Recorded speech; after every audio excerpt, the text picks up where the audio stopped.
All right. Good morning. I missed last week. I was out of town.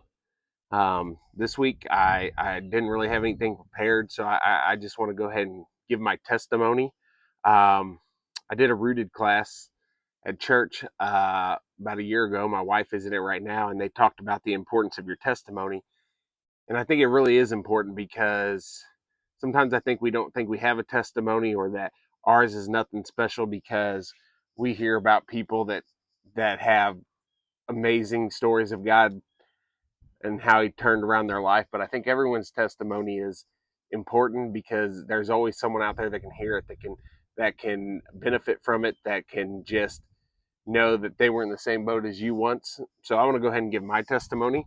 I was raised in the church. I was raised Catholic.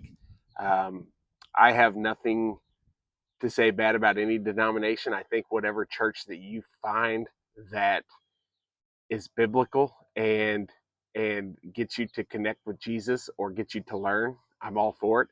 Um, I went to Catholic church my whole life. When I was in middle school, my neighbor, Casey Elmore, his dad was the preacher at the local Christian church in Bland Christian Church, and I would start to go Sunday mornings. I would go to Catholic church on Saturday night. I would go to Bland Christian Church on Sunday mornings, and I'd start to go to Wednesday nights. We had an awesome Wednesday night program, and it started to change the way that I viewed stuff. And I talked to my parents into coming, and we became members of the Bland Christian Church. And still digging to find an exact date because I don't really remember. But I was baptized when I was in high school. My whole family was baptized together. We were sprinkled in the Catholic Church. We decided to get submersed, and yeah. But it's kind of where the story takes a turn. I was Once I got out of my house and lived by myself, I did not put church first. I wasn't like a party or anything, but I wanted to sleep in on Sunday mornings. My parents went to early service. I didn't want to go. I didn't really like church. It bored me. I didn't want to get up early. I wanted to live my own life, and I was in my own house, and there was no one to tell me what to do. My parents often asked me to come to church, or every time I'd leave their house, they'd say, "Are you coming to church this Sunday?" And I'd say, "Yeah, probably," and then I wouldn't go. So, still believed in God. Still would defend God, claim God. People asked me if I was a Christian. Absolutely. Still had some godly values, but I wasn't living the life that I needed to be. Um, at some point in my life, I met Kobe Holshoe. We became co-managers of a fantasy baseball team together. And further on down the road, his wife, um, she had a heart issue and she collapsed, and they had to do CPR on her for about 45 minutes.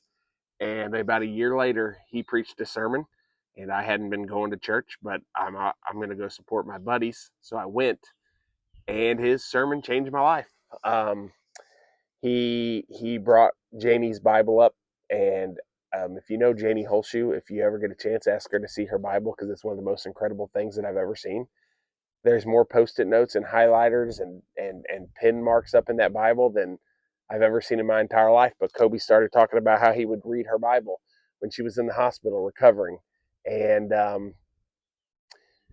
and there was so many what people might call coincidences or stuff that just hit him hard that just it couldn't have been a coincidence. It had to be God. And that whole sermon, I just shared it on my Facebook page actually, kind of changed my life. I actually didn't kind of change my life. It completely changed my life.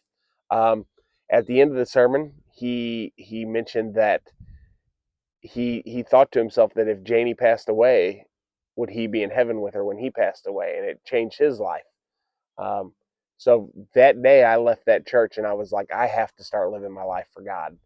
This You got people like Janie living her life every minute for God, and the miracles that he performed for that family, the stuff that he put in front of Kobe's face in Janie's Bible, all that stuff just hit me really really hard.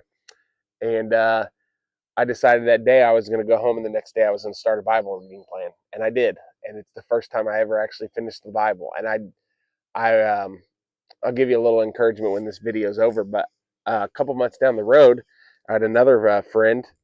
His brother was losing his wife to cancer, and she was frail, and she was skinny, and she loved God more than anybody. And I seen a post talking about her. I think she was like 85 pounds, 90 pounds. She was probably about a week from passing away, and her church was doing knocking on the door and praying for people, and she insisted on going, and she was going door to door about a week before she passed away, just praying on people, giving them hope. And here I am, completely healthy, completely able to do everything, and I wasn't living my life for God. And I kind of thought, that was another kick in the butt to get me to on my journey to trying to become a better Christian, a better man of God. And it hit me hard. I joined Tribe, which is a group of a men's online group that it's kind of changed my life too. These guys are smart. They've all been through situations that are different and helped me to become a better man, trying to become a better family man and all that. So yeah, here I am. I struggle every day just like everybody else. I'm a sinner. I was saved by Jesus dying on the cross. So we're not dead to sins, but they're always going to be a struggle. But if we focus on God and we try to live down the narrow road, we'll succeed. And we'll succeed because we have God. And I just want to give a little encouragement. I talked about reading my Bible through in a year. I started reading the Bible a lot. I would get to Genesis, I would stop. I'd get to Exodus, I would stop. I'm not sure if I ever made it through Exodus to Leviticus. I feel like I started my Bible 15 times, never got past that. And when this all hit me, it changed. I started reading it every day. I will say that your life changes when you start reading the Bible every day. I think studies show that if you read it 4 times a week, your life changes even more. But I just want to give an encouragement for people that have started to read their Bible and never finished or haven't started reading. I always wanted to start with Genesis, and I always wanted to read straight through, and it's hard. It's really hard. I would encourage you to start in the New Testament, to start in the Gospels, to start learning about Jesus, because if you start reading your Bible and you never get to what Jesus done for us, you're not getting the whole point. You're not getting to see the selflessness that he had to lay down his life for us. Start in Mark, start in any of the Gospels.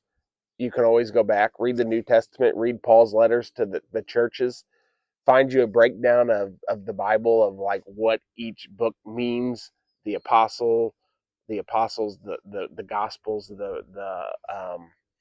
um, prophets, all that, the law. Kind of find a breakdown, and whatever it takes you to get into the Bible, do it, and it'll change you. I just encourage you to start in the New Testament. If you're intimidated, find a study Bible, find Google, find whatever you have to do.